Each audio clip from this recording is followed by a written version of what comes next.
declaración que aparece en Primera de Corintios capítulo 2 versículo 12. Primera de Corintios capítulo 2 versículo 12. Y hoy vamos a estar hablando o enseñando bajo el tema gobernados por la vida del Espíritu. Primera de Corintios capítulo 2 versículo 12 y versos 13. Y dice la Escritura de la siguiente manera. Y dice: y nosotros no hemos recibido el espíritu del mundo, sino el espíritu que proviene de Dios, para que sepamos lo que Dios nos ha concedido. Lo cual también hablamos, no con palabras enseñadas por sabiduría humana, sino con las que enseña el Espíritu, acomodando lo espiritual a lo espiritual. Por eso no hemos recibido el espíritu del mundo, sino el espíritu que proviene de Dios, para que sepamos lo que Dios nos ha concebido, gobernados por la vida del Espíritu. Es interesante observar lo que plantea acá las Escrituras bajo esta temática tan relevante. Cuando la Escritura habla acá en Primera de Corintios de la importancia de entender cuál es el espíritu que nos gobierna y cuál es el espíritu que hemos recibido de parte de Dios, aquí encontramos un cuadro sumamente interesante, un cuadro que describe la realidad que debe de gobernar nuestras vidas. Y dentro de este cuadro, entonces, hay preguntas sumamente puntuales. ¿Quién de los hombres sabe las cosas del hombre sino el espíritu del hombre? ¿Y quién puede conocer lo profundo de Dios si no es el espíritu de Dios? Esta es la introducción a esta declaración contundente que hace las Escrituras. Y es que solo el espíritu de Dios conoce a Dios. Nadie puede conocer mejor a Dios que su propio espíritu. Y esta realidad nos lleva a nosotros a entender lo que este texto nos quiere comunicar. Nos dice: y nosotros no hemos recibido el espíritu del mundo, sino el espíritu de Dios, para que conozcamos lo que Dios nos ha concebido. Aquí la palabra mundo es la palabra cosmos. Y la palabra cosmos, como una palabra griega, es una palabra muy rica en contenido. Tiene que ver con un sistema y un andamiaje que se construye en función de la desconexión o a partir de la desconexión del hombre de la dependencia de Dios. En pocas palabras, Dios creó al hombre a su imagen y semejanza y nos diseñó para que fuésemos gobernados por Él. Pero el hombre se desconecta de Dios y tiene que crear un sistema de supervivencia llamado mundo. De allí vienen todas las demás corrientes que rigen este mundo, los sistemas de economía, de política. Todos los sistemas que existen en este mundo cosmos fueron creados por el hombre para poder subsistir tras haber desconectado su dependencia absoluta de la presencia del Señor. Y en este orden y en este sentido, Pablo dice: ustedes no recibieron el espíritu de este mundo. Ustedes han recibido el espíritu de Dios, y el recibir el espíritu de Dios tiene un objetivo sumamente puntual y relevante, que considero particularmente que la iglesia necesita repasar, evaluar y volver a conocer. ¿Cuál es el objetivo primario del espíritu de Dios que nosotros hemos recibido? El objetivo, declara la Escritura, que es que nosotros podamos conocer lo que Dios nos ha concebido. Dile a alguien que está a tu lado: necesitamos conocer qué es lo que Dios nos ha dado. Quien tiene algo, ignora cómo se usa o para qué sirve, prácticamente no tiene nada. Nosotros todos somos, por naturaleza humana y egoísta, acumuladores compulsivos. Desde que uno nace va guardando cosas. Y si usted quiere saber qué tan acumuladores somos, nada más tiene que revisar los closets, las partes bajas de la cama donde nadie ve, y los lugares donde muchas veces guardamos cosas que nunca vamos a usar. Así que la mayoría de nosotros, la traición de nuestra naturaleza egoísta Nos hace acumular cosas que nunca necesitamos. Pero cuando usted le pregunta a alguien por qué guardas o por qué tienes esto, regularmente no encontramos a veces la respuesta correcta, porque la intención del ser humano es tener, no necesariamente porque sepa qué hacer con lo que tiene. Así que Dios es un Dios intencional, y Él entonces permite que su Espíritu nos guíe a nosotros comprender qué es lo que Él nos ha concebido y para qué Él nos ha concebido todo lo que nos ha dado desde la realidad del Espíritu. Por eso entonces cuando hablamos de esto dice, para que sepamos lo que Dios nos ha concebido. Pero esto no lo comunicamos con palabras de humana sabiduría, sino con lo que enseña el Espíritu, y aclara y dice, acomodando lo espiritual ¿a qué? A lo espiritual. Lo espiritual no puede ser entendido solo por lo intelectual. Lo espiritual no se comprende por lo carnal, y lo espiritual no se comprende en lo natural. Solo el Espíritu de Dios conoce a Dios y lo da a conocer, pero su trato es de espíritu a espíritu. Me llama mucho la atención que lo que dice nuestra Biblia, esta Reina Valera 1960, que es la que casi todos usamos, en este texto, cuando usted va a los siguientes versículos, en algún momento dice, pero el hombre natural no puede entender las cosas del Espíritu. Cuando usted va en la Escritura y contempla este pasaje en su contexto original, la palabra que usa allí para el hombre natural no es natural, dice el hombre animal, no puede entender lo espiritual.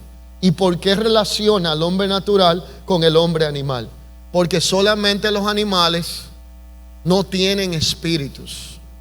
Y Dios en este contexto compara al hombre natural como un ser que se vuelve tan irracional, porque llega un momento que al no ser gobernado por la vida del Espíritu, los impulsos del alma y de la carne lo llevan a cometer atrocidades, de donde uno, contemplando las noticias que vemos a diario, acontecimientos y hechos atroces, no sé si a usted le ha pasado por la mente, pero he llegado a la conclusión de que solo un animal puede hacer las cosas, o alguien con una influencia animal, bestial, puede hacer las cosas que estamos viendo hoy en día.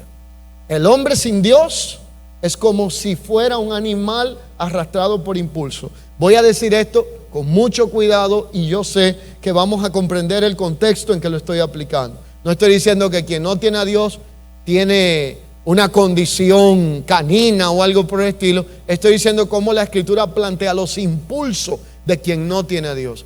Pierde sensibilidad, no tiene sentido común para entender cuando va a dañar y a destruir a otro. Actúa como una especie de ser sin razón y comete grandes atrocidades por la ausencia del gobierno del Espíritu de Dios en su vida. Entonces, si vamos a hablar de ser gobernados por el Espíritu de Dios, tenemos que entender para qué es la Escritura y qué contiene la Escritura. Y es que para muchos creyentes la Escritura y su contenido ha sido muy reducido. Tenemos dos vertientes en el Evangelio: una cantidad de personas que pasan toda la vida reuniéndose y demandando una especie de buffet dentro de lo que es la iglesia de Cristo. Quieren que el domingo usted les sirva un plato conteniendo historias bíblicas que hemos escuchado desde nuestro nacimiento, que son importantes, pero hay que avanzar a la madurez. Yo creo que ya usted sabe que David derribó a Goliat con una piedra. Yo creo que sabemos que Sansón, con una quijada de un burro, mató alrededor de 1000 filisteos. Hay que ir adelante. No podemos vivir la vida entera de alegoría en alegoría. Otros en otro extremo demandan un evangelio sensacionalista. ¿Para qué estamos usando lo que es la palabra? ¿La estamos usando para conocer lo que Dios nos ha concedido, o la estamos usando para satisfacer las demandas de nuestro conocimiento y las inquietudes que llevamos por dentro? Así que parte de la intención del Espíritu es darnos a conocer lo del Espíritu. No es diluirnos en aspectos que tienen que ver con otras cosas que son importantes, pero no son tan relevantes como el cómo voy a usar la vida que Dios me ha dado en el Espíritu, la vida que tiene que ser gobernada por la vida de Dios en mi existencia. Por eso entonces la Biblia pasa a ser para muchos un libro de historias, un libro de acontecimientos futuros vaticinados, y tiene que entonces entrar en el sentido y correcto peso de importancia. La Biblia es un libro gubernamental. Dile al que está a tu lado, es un libro de gobierno. Desde ella se habla del gobierno de Dios sobre lo creado, de la vida gobernada por la realidad del Espíritu. Y todo libro de gobierno trae dos objetivos primarios: establecer, número uno, orden, y número dos, justicia. Donde hay gobierno hay orden, y donde hay gobierno hay ¿qué? Justicia. Y esas dos realidades informan un gobierno correctamente ejercido. Y cuando hablamos de un libro gubernamental, la Escritura contiene todo lo necesario para que usted y yo vivamos en orden y en justicia. Es inconcebible que un creyente que lleve años en el Evangelio, que diga que conoce la Escritura, vive en el desorden. Es inconcebible que quien diga que es gobernado por el Espíritu de Dios no opere en la justicia de Dios. Donde está el Espíritu de Dios gobernando, dos realidades deben de existir: orden y justicia. Y esta palabra orden da para hacer una serie grandísima de enseñanza. Dime cómo está tu habitación, dime cómo está la gavetera de tu carro, dime cómo está el vehículo donde anda. Está ordenado, porque lo de afuera es un reflejo de cómo estoy por dentro. Si yo no tengo la capacidad de molestarme un desorden físico en el lugar donde convivo, es porque dentro ya yo tengo un desorden al cual me he acostumbrado. Y todo esto tiene que ver con áreas de nuestra vida que tienen que ser puestas en el correcto contexto de ser llevadas y traídas al orden de Dios en nuestra existencia. Cantidad de cosas tienen que ser llevadas al orden de Dios, a la justicia de Dios, pero esto es imposible si no hay un gobierno del Espíritu. Si no hay un gobierno del Espíritu, usted desarrolla un buen hábito. Ese hábito puede crearse en 21 días, pero también puede desaparecer en 21 días más. Y esa realidad nos puede llevar a una especie de ambigüedad si no hay un gobierno del Espíritu que traiga orden a nuestra existencia. Así que entonces la Biblia establece la legalidad de toda la autoridad transferida de parte de Dios a nosotros. El fin de esto es el orden y la justicia, y allí entonces nosotros entendemos la intención divina, hacia qué Dios nos está llevando, qué es lo que Dios nos ha concebido y cuál es la intención de Dios por medio del gobierno del Espíritu. Cuando nosotros vivimos de forma contraria al diseño divino, somos gobernados no por el Espíritu de Dios, sino por los deseos del cuerpo, por los deseos del alma y por los deseos de la carne. Por eso hay personas que viven en el entendimiento de que todo lo que el cuerpo le pida hay que dárselo. Y hay cosas que el cuerpo te va a pedir que si se la da no te va a ir bien. El cuerpo muchas veces va a operar de una manera sensual, por los sentidos siendo gobernados, y los sentidos son fácilmente seducidos por los deseos de los ojos, los deseos de la carne y la vanagloria de la vida. Cuando no somos gobernados por la vida del Espíritu, somos fácilmente engañados, distorsionados, somos confundidos en cuanto a la vida y la forma de vivirla. Primera de Juan capítulo 2:16 declara: porque todo lo que hay en este mundo, los deseos de la carne, los deseos de los ojos y la vanagloria de la vida, no provienen del Padre sino del mundo. Reitero el verso de inicio: y usted y yo no hemos recibido el espíritu de este mundo, sino el Espíritu de Dios, para guiarnos al entendimiento de qué es lo que Dios nos ha concedido. Ante todo este cuadro de introducción, yo tengo entonces una pregunta que no la puedo responder por usted ni usted por mí. Es algo ya un tanto personal. La pregunta es, y yo quiero que usted me ayude a formularla, pero que la aplique usted mismo: ¿quién nos está gobernando? Diga conmigo, ayúdeme por favor en este ejercicio. ¿Quién me gobierna? ¿La carne? ¿El alma? ¿Dios por su Espíritu? ¿O los deseos de este mundo? De los ojos, de la vanagloria de la vida. ¿Cuántos problemas tenemos en medio nuestro por no tener el correcto gobierno de Dios en nuestra vida? ¿Cuánta vanidad sustenta nuestro corazón? ¿Cuántas deudas que no debiéramos de tener? ¿Cuántos líos innecesarios? ¿Cuántos problemas y conflictos nos suscitamos porque no esperamos en la voluntad de Dios? Y el que menos nos gobierna es Dios. Nos gobiernan los impulsos, las propagandas. Nos gobierna la publicidad de un mundo consumista y capitalista que quiere que usted busque lo que no necesita para impresionar a quien no le importa y pagarlo con un dinero que usted no tiene. Eso se llama tarjeta de crédito. Y sin darnos cuenta, vivimos la vida completa enredado en esta telaraña, tratando de sobrevivir cuando Dios quiere que nosotros vivamos en la plenitud y deleite que produce la presencia de su Espíritu, donde disfrutamos de la paz, del gozo, de la justicia, del orden de Dios. Y para esta realidad hay que entender algunos aspectos importantes en esta declaración. El orden del gobierno espiritual en nuestra vida establece en Colosenses 2:10 que Cristo es la cabeza de todo principado y potestad. Implica que el dueño de todo, que el que gobierna por encima de todo es el Señor. Usted y yo podemos hacer lo que queramos en algún momento en nuestra vida. Usted y yo podemos operar en el desorden. El hombre puede creer que dispone, predispone, tiene, hace, deshace, pero al final la decisión final la tiene el Señor. Él es el que gobierna sobre todo lo creado. Solamente hay dos principios que rigen el universo en cuanto a autoridad. Número uno, Dios por medio del orden de autoridad divino. Y número dos, Satanás por medio de la rebelión y el caos. No puede existir un gobierno efectivo en medio de un estado de lo que se llama anarquía. Por lo tanto, el ser humano no fue diseñado. Usted y yo no fuimos diseñados para vivir en estados anárquicos existenciales. No fuimos diseñados para vivir en el desorden. El desorden en cualquier aspecto de nuestra vida trae caos y destrucción. El desorden emocional, el desorden espiritual, el desorden de carácter, de conducta, intelectual, de pensamientos, de cualquier índole, cualquier desorden que tengamos en nuestra vida, altera el diseño de Dios, acelera enfermedades y nos puede causar aún el colapso de nuestra propia existencia. Dios es un Dios de orden. Infórmale a dos personas, Dios es un Dios de orden. Usted y yo no fuimos diseñados para vivir en anarquía. Usted y yo no fuimos diseñados para que hoy es viernes y el cuerpo lo sabe. Usted y yo no fuimos diseñados para que nada es nada. Y los jovencitos saben esta frase que yo digo, y algunos que están más o menos conectados con la realidad.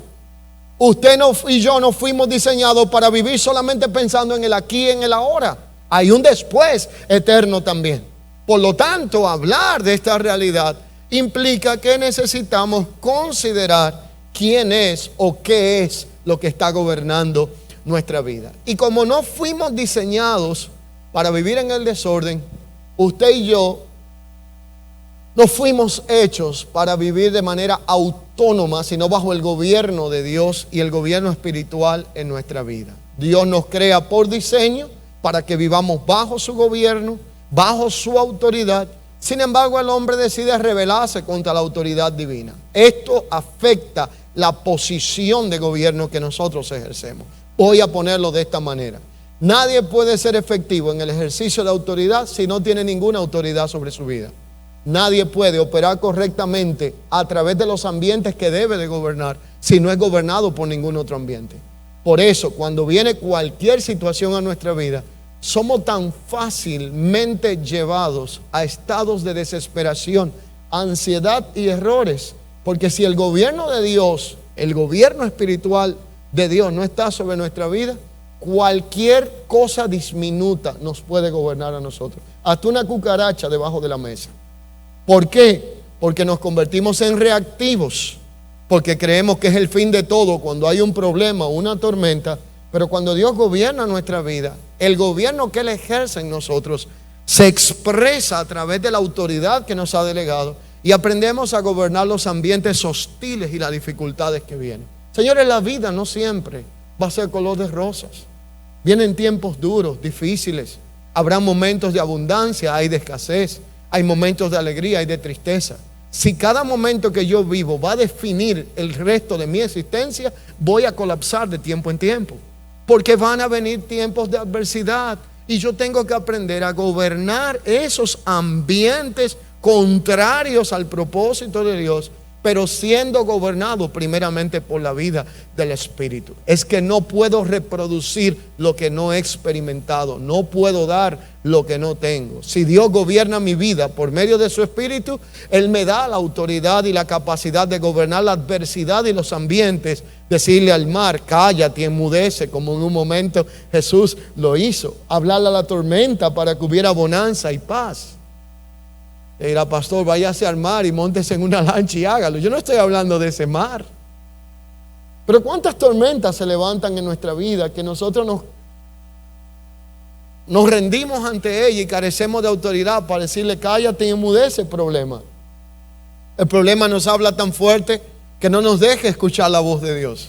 Y a veces Dios quiere darnos miles de soluciones, pero estamos tan ocupados escuchando el ruido del problema que perdemos el enfoque en la voz de Dios.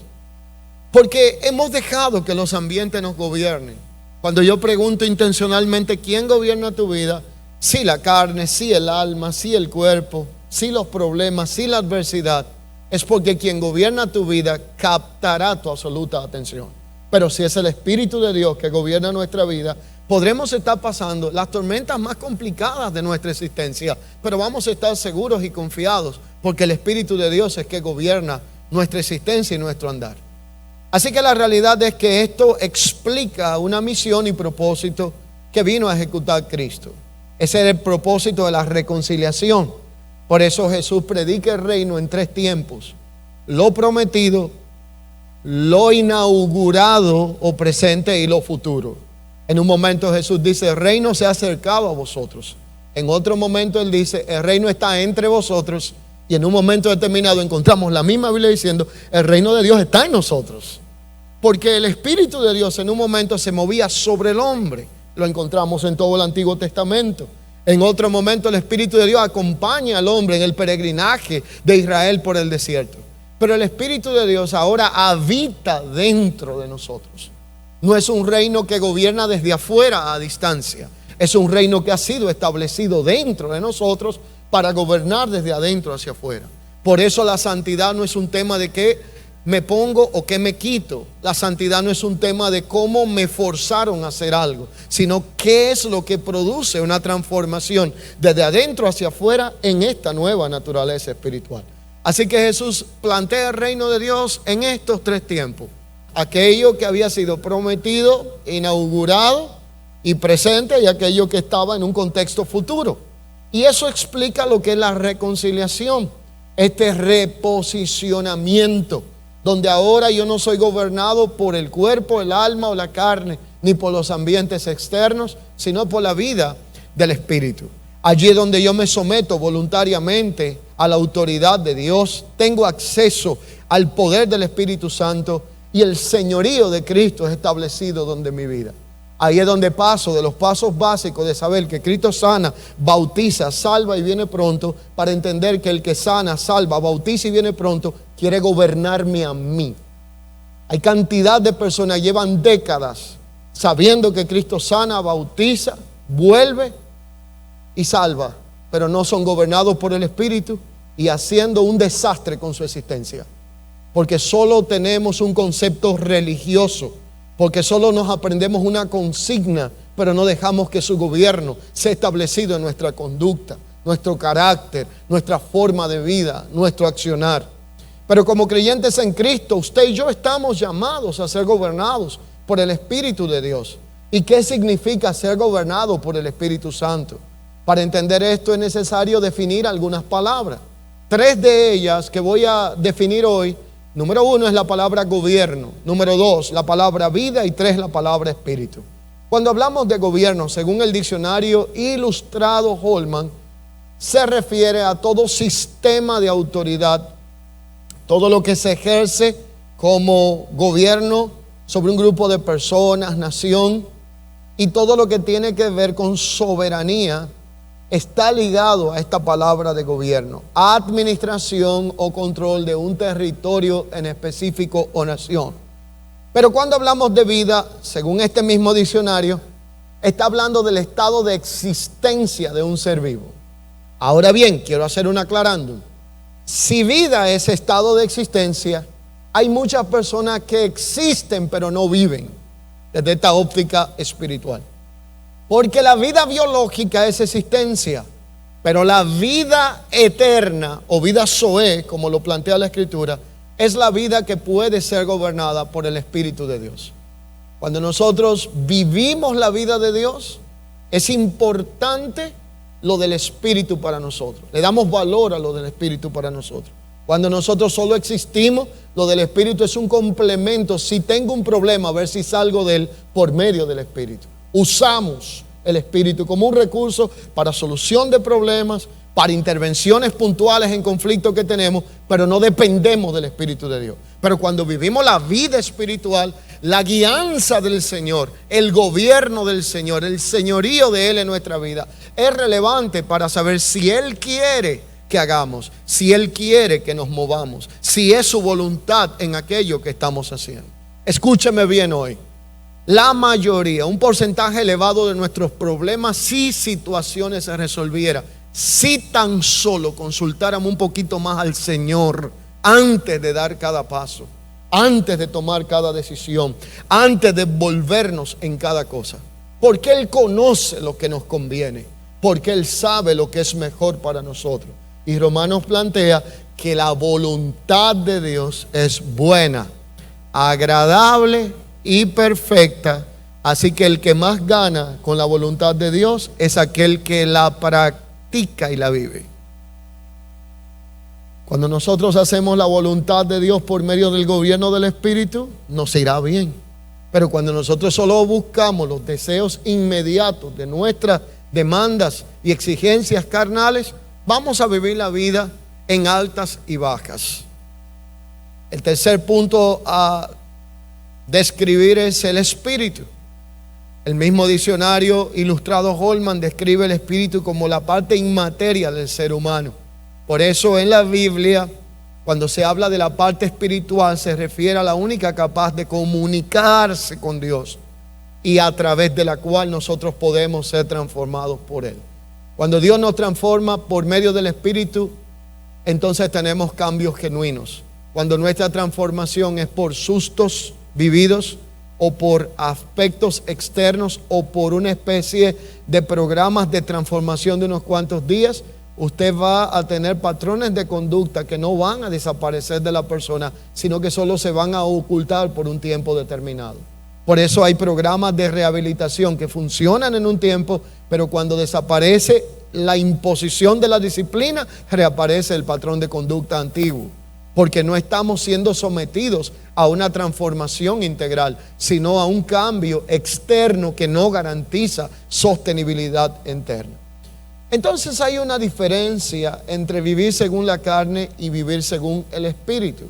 Quien me gobierna será determinante para cómo voy a vivir y cómo voy a responder a mi vida a diario. Romanos capítulo 8, versos 5 al 8, hace un planteamiento muy interesante. Dice, porque los que son de la carne piensan en las cosas de la carne, pero los que son del Espíritu piensan, meditan y disfrutan lo del Espíritu. Porque el ocuparse de la carne produce muerte, pero el ocuparse del Espíritu produce vida y paz en Cristo Jesús. Por cuanto los designios de la carne son enemistad para con Dios, porque no se sujetan a la ley de Dios, porque no pueden, y los que viven según la carne no pueden agradar a Dios. Así que Pablo nos está planteando un cuadro interesante. El cuadro informa que el que es gobernado en la carne solo puede vivir pensando en lo de la carne. Pero el que es gobernado por el Espíritu piensa en las cosas del Espíritu. Compara la vida según la carne y contrasta la vida según la carne con la vida en el Espíritu. Y deja claro la necesidad de que para poder agradar a Dios necesariamente tenemos que ser gobernados por la vida del Espíritu. Si no somos gobernados por el Espíritu de Dios, agradar a Dios se convertirá en una misión imposible. Vamos a vivir en un estado de frustración. Querremos hacer la voluntad de Dios y terminaremos haciendo otra cosa. Porque esta carne humana, traicionera, inclinada al mal, resiste lo que es de Dios. Pero el Espíritu de Dios nos lleva a anhelar lo que es la voluntad de Dios para nuestra vida. Por eso la carne conduce a la muerte, el Espíritu conduce a la vida y a la paz. Y existe una gran diferencia entre ser gobernados por el Espíritu y ser gobernados por la carne. Gálatas 5, del 16 al 18, lo plantea. Dice que son manifiestas las obras de la carne y hace una lista de ellas. Entonces Pablo nos dice que si caminamos según la carne y no somos gobernados por el Espíritu de Dios, tenemos una especie de batalla continua. Pero si somos gobernados por el Espíritu de Dios, se nos hará más factible, más placentero hacer la voluntad de Dios en nuestra vida, que dijimos hace un rato que es buena, agradable y perfecta. Así que la batalla entre la carne y el Espíritu tiene que ver con la naturaleza humana y la intención del Espíritu. Y esta realidad habla de deseos, pasiones humanas que se levantan contra la voluntad de Dios. Y por eso Romanos 8:12 dice: porque deudores somos, no a la carne, para que vivamos según la carne, porque si vivimos conforme a la carne moriremos, pero si por el Espíritu hacemos morir las obras de la carne, viviremos. Y todos los que son guiados por el Espíritu de Dios son hijos de Dios. No hemos recibido un espíritu de esclavitud, sino que hemos recibido un espíritu que nos hace ver a Dios como Padre y a nosotros como hijos. Pero la intención de Dios no es solo ser gobernado por el Espíritu, es ser lleno del Espíritu de Dios.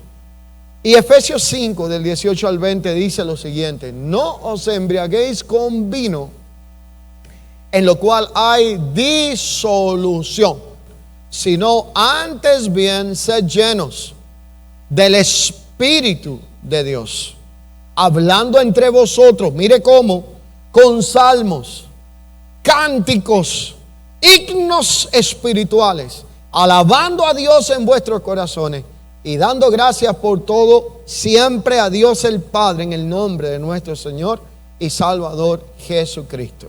¿Qué es lo que dice? Antes bien, ayúdenme, sé que llenos del Espíritu.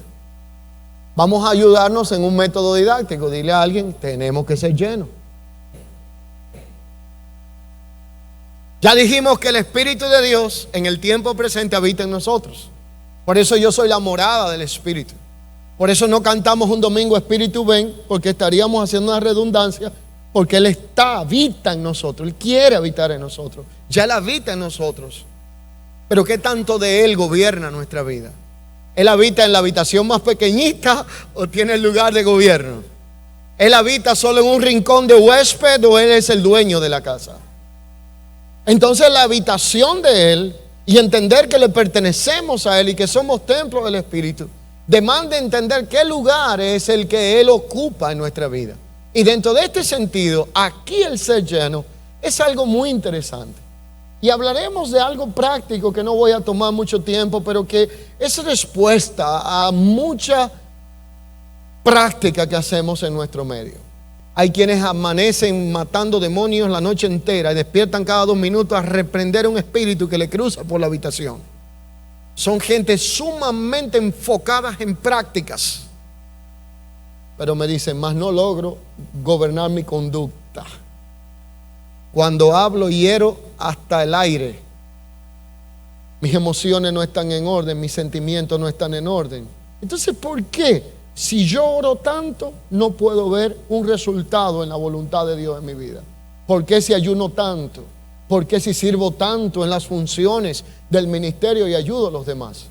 Porque puede ser que yo esté llevando todas las prácticas religiosas al pie de la letra, pero no sea lleno de la presencia del Espíritu que me guiará a hacer la voluntad de Dios.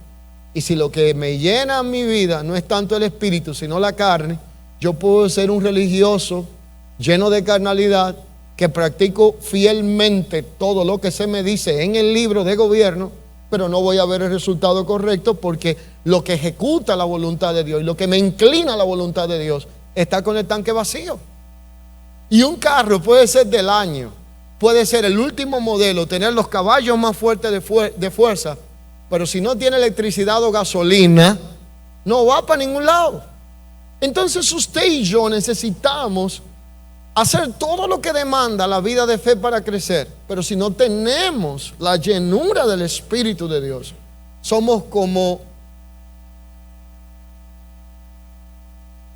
algo que está abastecido de toda la dinámica para poder ver el propósito de Dios cumplido, pero no vamos a lograr la efectividad del resultado porque algo está incompleto. Ahora, les voy a decir una cosa demasiado sabia y demasiado profunda que solamente algunos sumamente sabios podrán descifrar lo que yo voy a decir. ¿Usted sabe cuál es el secreto para estar lleno? Estar vacío. ¿Usted sabe cuál es el impedimento más grande para usted ser lleno? Estar lleno de otra cosa. Lo lleno no se llena, se desparrama. Usted ve que era demasiado. Usted quiere llenar algo, pues sáquele lo que tiene adentro. Pero si usted está tratando de llenarlo lleno, hay una incoherencia aquí grande. Entonces nosotros queremos ser llenos del Espíritu, pero no queremos ser vaciados de orgullo. Queremos ser llenos del Espíritu y no queremos vaciarnos de rencores. No queremos vaciarnos de indiferencia. No queremos vaciarnos de desórdenes de nuestra vida. No queremos vaciarnos de prácticas pecaminosas. No queremos vaciarnos de pecados ocultos. No queremos vaciarnos de cantidad de sentimientos ilegales que hay en nuestra vida. ¿Cómo puedo ser lleno si estoy lleno? Y de esta manera yo puedo pasar la vida entera de rodillas orando. Y sí, está bien lo que estoy haciendo, pero no voy a ver el resultado de obedecer y ser gobernado por el Espíritu de Dios, porque necesito algo más que una práctica religiosa. Necesito ser lleno del Espíritu para que el gobierno del Espíritu de Dios venza el pecado que mora en mí y me lleve a vivir una vida agradable a Dios. Pero esto implica una renuncia. Y queremos el beneficio, pero no queremos la renuncia. No queremos vaciarnos de aquellas cosas. Vamos a hacer un trato. ¿Cuántos tienen teléfonos inteligentes? Por acá, iPad. Yo creo que casi todo el mundo. Yo le voy a dejar una tarea hoy. Separe 10 minutos antes de las 12 de la noche de hoy para que usted revise cuántas cosas inútiles hay dentro. Y usted toma la decisión. Yo no puedo tomarla por usted, si se desprende o si sigue guardando toda la basura digital que muchas veces guardamos. Ahora el segundo ejercicio. Después que usted acabe, entonces tome en cuenta que lo mismo que pasa con su teléfono y su computador pasa en nuestro espíritu.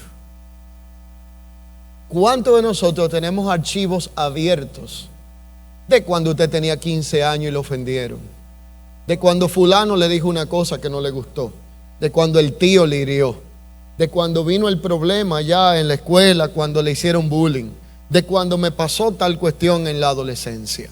Usted decide si pasará la vida coleccionando experiencias frustrantes o le va a borrar a todo eso para que el espacio que eso ocupaba en su vida ahora sea lleno por la presencia y el gobierno del Espíritu de Dios. Si no lo hace, podrá seguir viviendo. Déjeme decirle esto: va a seguir vivo, pero lento, inoperante. No podrá bajar nuevas aplicaciones de vida.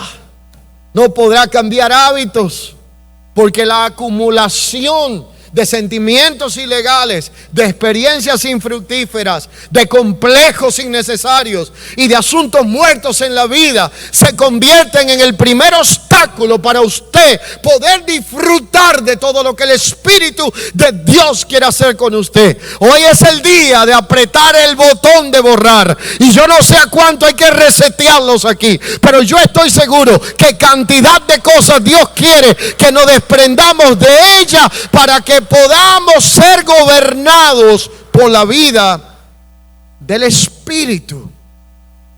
Y Pablo nos exhorta a ser llenos del Espíritu, hablando entre vosotros con cánticos, signos espirituales, dando gracias a Dios por todo.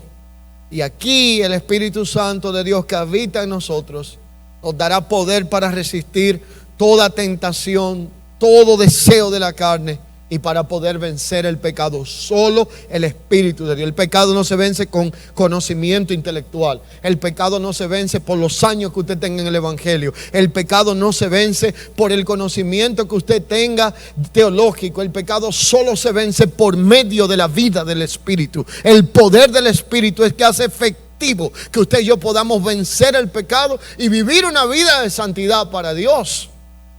Pero el Espíritu Santo trabaja en nuestra vida para que produzcamos el fruto del Espíritu y las características que evidencian esa vida transformada que se nos ha otorgado.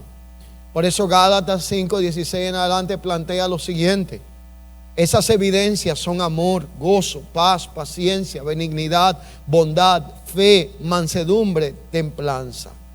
Las características del Espíritu no se pueden producir con esfuerzos humanos. Yo puedo esforzarme por expresar el amor de Dios, la bondad de Dios, el gozo de Dios, la templanza, y todo eso va a ser temporal si es por esfuerzo humano. Pero si viene por el Espíritu de Dios, será algo permanente que ninguna circunstancia lo podrá extinguir de mi vida. La importancia de la sumisión al Espíritu es sumamente relevante.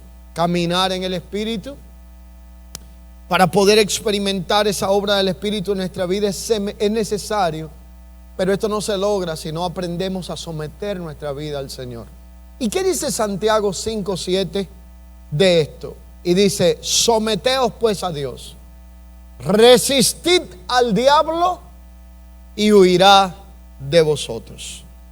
Por eso la sumisión al Espíritu de Dios, el gobierno del Espíritu de Dios en nuestra vida, es esencial para crecer y poder madurar espiritualmente. Y esto significa que tendremos que morir algunas cosas, vaciarnos de otras y aprender a renunciar a veces aún a nuestra propia voluntad y deseos para ser conducidos a la buena, agradable y perfecta voluntad de Dios en nuestra vida. 3 ejemplos de personas que en la Escritura vencieron por causa de la presencia del Espíritu en su vida. El máximo de todos es el de Jesús. Lucas 4:1 dice: Jesús, lleno del Espíritu Santo, volvió del Jordán, fue llevado por el Espíritu al desierto y se sometió a la dirección y guía del Espíritu, y nunca hizo algo fuera de la voluntad del Padre Celestial. El ejemplo por excelencia de lo que es sumisión y gobierno del Espíritu lo tenemos en Jesucristo. Número 2, Pablo. Hechos capítulo 16, versos 6 al 10, describe a Pablo predicando en Asia y Bitinia. Y en su lugar Dios lo guía a Macedonia, donde tuvo una cosecha de almas. Y vio en sueños, en visión, cómo el Espíritu de Dios le hablaba. Y en la visión vio a un varón macedonio diciendo: pasa a Macedonia.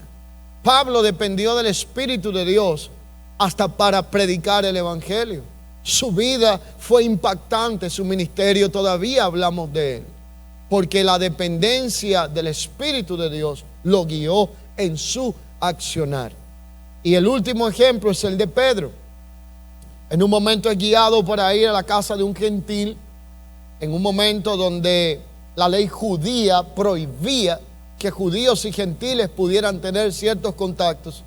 Obedece la dirección del Espíritu y lleva el Evangelio a toda una familia, porque aprendió a escuchar la voz de Dios y sabía cuándo Dios le guiaba a que avanzara o se detuviera de un proceso determinado.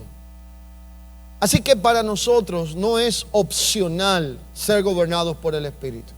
Es determinante y fundamental. Y en ese cuadro entonces la pregunta es: ¿cómo usted y yo podemos vivir siendo gobernados por el Espíritu? Y hay 5 declaraciones con las que quiero ir concluyendo esta enseñanza, que nos guían para nosotros saber cómo poder ser gobernados por el Espíritu de Dios. La primera de ellas consiste en rendir nuestra vida a Cristo. Si usted y yo no nos rendimos, vamos a vivir la vida entera peleando y resistiendo la voluntad de Dios a nuestra vida. ¿Cuántos de ustedes han visto los videos que por lo regular salen mucho desde Estados Unidos de las persecuciones policiales a fugitivos. Se mira que desde un helicóptero se toma una cámara y viene toda una persecución y corren carreteras y brincan, saltan de un lado al otro, chocan vehículos, atropellan personas. Cuando ya no pueden más, el carro se le acaba la gasolina, lo estrellan en algo, sale corriendo el tipo, huele una verja. Voy bien, ¿verdad? Le cae atrás 2 perros y cuando llega por allá, ¿en qué termina? En 2 cosas: o lo capturan y si resiste, allá no juegan mucho, lo matan. ¿Luchó? Claro que sí. ¿Resistió? Claro que sí. ¿Desafió? Claro que sí. Y al final, ¿quién ganó? ¿Usted quiere seguir la vida entera luchando con Dios? Pues usted puede. No le conviene, pero puede. ¿Usted quiere seguir buscando atajos? Usted puede pasar la vida entera en eso. Pero si no se escapa un ladrón con un helicóptero y una cámara desde arriba, ¿usted cree que nos vamos a escapar nosotros de Dios, que todo lo ve y todo lo conoce? Corra todo lo que usted quiera. Si usted quiere decir que todo lo que yo dije no tiene sentido, dígalo. Si a usted le parece que todo lo que usted en todos estos años ha escuchado no hay que aplicarlo, es su responsabilidad. Pero si hay algo que yo le puedo asegurar, es que usted no le ganará al Señor, ni le va a vencer el pulso. A la larga Él es soberano, Él gobierna sobre todo lo creado y Él al final tendremos que darle cuenta por todo lo que hayamos hecho con nuestra vida. Número 1, rendir nuestra vida a Cristo, reconociendo que Él es quien nos salva y nos da acceso al Espíritu Santo. Número 2, procurar la dirección del Espíritu Santo a través de la oración y la palabra de Dios. Yo no estoy diciendo que Dios no usará a alguien para hablar a tu vida. Yo creo en la profecía. Pero antes de yo ir a consultar a alguien para que me diga qué hacer, tengo la profecía más segura, que se llama la palabra de Dios, y lo dice la Escritura.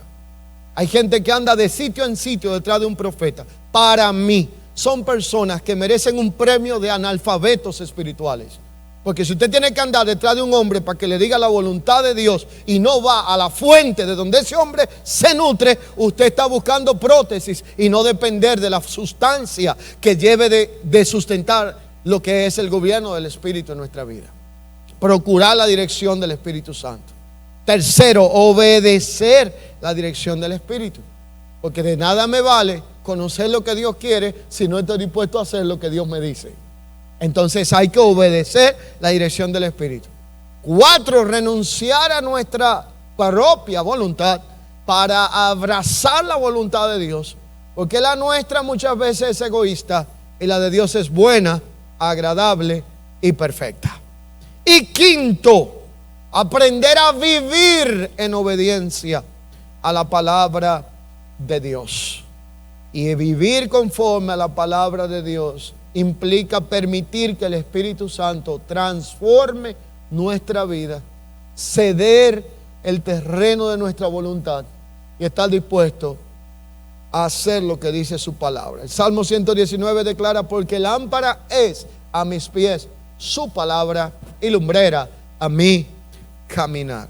Conclusión: la sumisión al gobierno del Espíritu en nuestra vida producirá 3 resultados relevantes.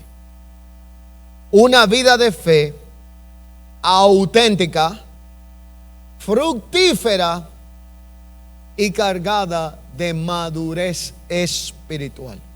Autenticidad, frutos y madurez serán 3 características de aquel que es gobernado por el Espíritu de Dios. Y cuando esto sea una realidad de nosotros, tendremos 3 grandes beneficios. Uno se llama paz, y esa paz deriva reposo, descanso, aprender a confiar en Dios en medio de cualquier circunstancia. La segunda se llama gozo y la tercera plenitud. Y me detengo en esta última y concluyo. Ser lleno es lo que en el contexto de ese griego koiné que es escrito en el Nuevo Testamento, es la palabra pleno. Pero la palabra allí en el contexto original es la palabra pleromatos.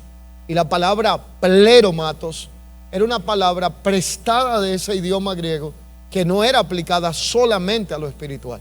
Esta palabra se usaba para el lenguaje marítimo y portuario. Por ejemplo, como antes no había las compañías que nos envían lo que necesitamos de un lugar a otro o las tiendas de abastecimiento, la gente vivía mucho de lo que era la navegación mercantil. Entonces los puertos productores de especias, de granos, de alimentos o de textiles o de cualquier cosa de aquel tiempo, según uso y costumbre, cuando en otro lugar necesitaban abastecimiento, despedía un barco. Pero para que ese barco llegara en el tiempo que requería, donde todavía gobernaba el vapor y el remo, el tiempo era lento, podía llevar meses para hacer una especie de abastecimiento. Entonces ellos tomaban el barco, lo fortalecían bien y lo llenaban en cada espacio que tuviera. Y lo llenaban en la parte baja, en la parte media, le ponían cosas arriba. Y cuando ese barco salía cargado, el que lo enviaba le ponía un sello y decía: envío un barco pleromatos. Y en este mundo, a medida que avanzan los días, necesitamos ser llenos del Espíritu de Dios. Usted sabe las provocaciones que tenemos a diario, los desafíos, los retos. Si no somos gobernados por el Espíritu de Dios, tarde o temprano nos va a gobernar la ansiedad, el alma, la preocupación, la depresión, la fatiga.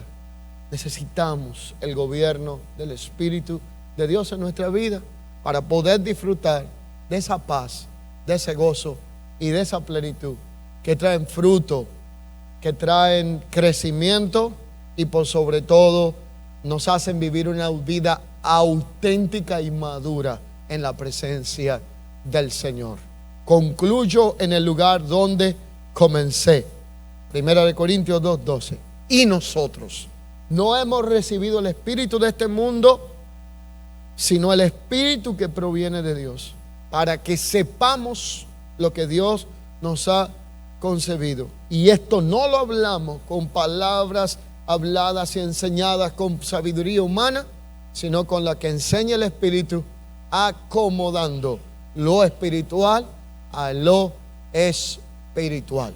Es mi oración que el Espíritu de Dios establezca su gobierno y su orden en nuestra vida, y que a partir de este día usted y yo separemos tiempo para darle a borrar a todos los archivos inoperantes y muertos de nuestra existencia que están deteniendo nuestro crecimiento, nuestra madurez y nuestra vida espiritual, para que no podamos ver manifestada la perfecta, agradable y buena voluntad de Dios para nuestra vida.